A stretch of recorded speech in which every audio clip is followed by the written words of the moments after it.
Sunday, Hyderabad, which is one of the lively metropolitan city of the country, is no longer the joint capital of Telangana and Andhra Pradesh.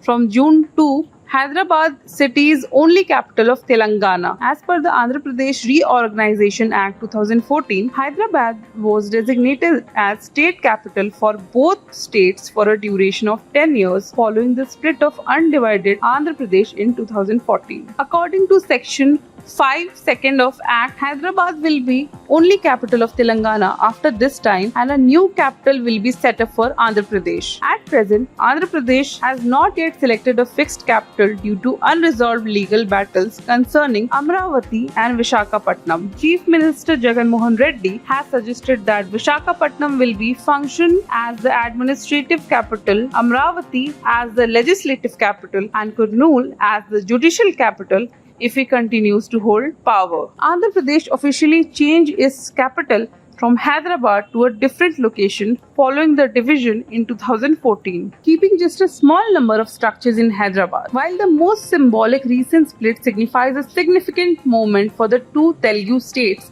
as stated by a political analyst, Andhra Pradesh as a state came into existence in post-independence when Telugu-speaking population in Madras demanded a separate state for themselves. After multiple revolts and protests, the Jawaharlal Nehru government accepted this demand, leading to the emergence of Andhra Pradesh in the year 1953. The creation of Telangana came to fruition after years of advocacy, becoming a reality on June 2, 2014, after the AP Reorganization Bill was passed in Parliament in February 2014. Last month, Chief Minister of Telangana, Revanth Reddy, instructed officials to reclaim buildings like Lakeview Government Guest House in Hyderabad, which were previously allocated to Andhra Pradesh for 10-year of period. Even after a decade since their separation, Andhra Pradesh and Telangana still have unresolved issues, including the division of assets. The Telangana government wanted to address concerns about division at a cabinet meeting, but it was reportedly not allowed by the Election Commission due to ongoing model code of conduct for the Lok Sabha elections.